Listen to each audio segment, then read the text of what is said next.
We go to meet them at night, away from the prying eyes of Israeli settlers and occupation forces nearby. 3 cousins, recently released, but with the spectre of prison still hanging over their heads.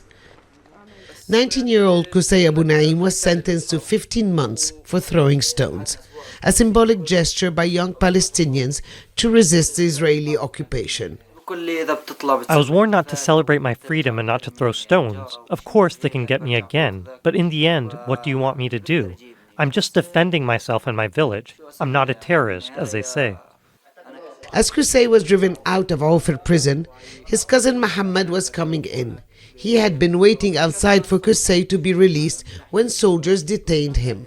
This wasn't his first time, but during this latest brief stay in jail, he noticed the conditions had changed.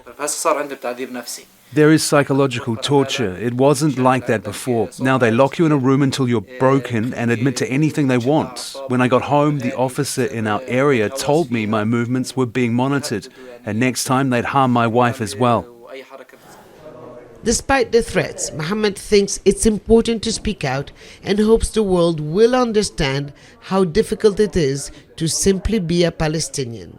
All of those we spoke to told us the same story, that they were warned not to celebrate their newfound freedom and not to speak publicly. In fact, we had interviewed a group of teenagers, but a few hours after we left, they messaged us asking not to air the interview. And they told us that the Israeli officer in charge of their village had called each one of them individually, threatening that if our interview aired, they would return to jail. More than 3,300 Palestinians had been detained in the occupied West Bank since October the 7th. The vast majority held without charge, cut off from the world. Palestinians must pay the price for the attack, regardless of whether they took part in it or not. And then all those detained are used for exchanges during deals. That's why I say that those who were held after October the 7th are hostages and not prisoners. When Mohammed Nazal was released, the priority was to get him treatment. Both his hands were broken in what he describes as nightly routine beatings. Now he's back home, seemingly still in shock, and relieved he survived. One of the guys was so badly beaten, his cellmates kept calling and yelling for someone to help. When they finally arrived, they felt his pulse through the bars. He was dead. After that, they would just insult us. When a soldier came to fetch me before my release, he said they would hunt me down and bring me back to jail.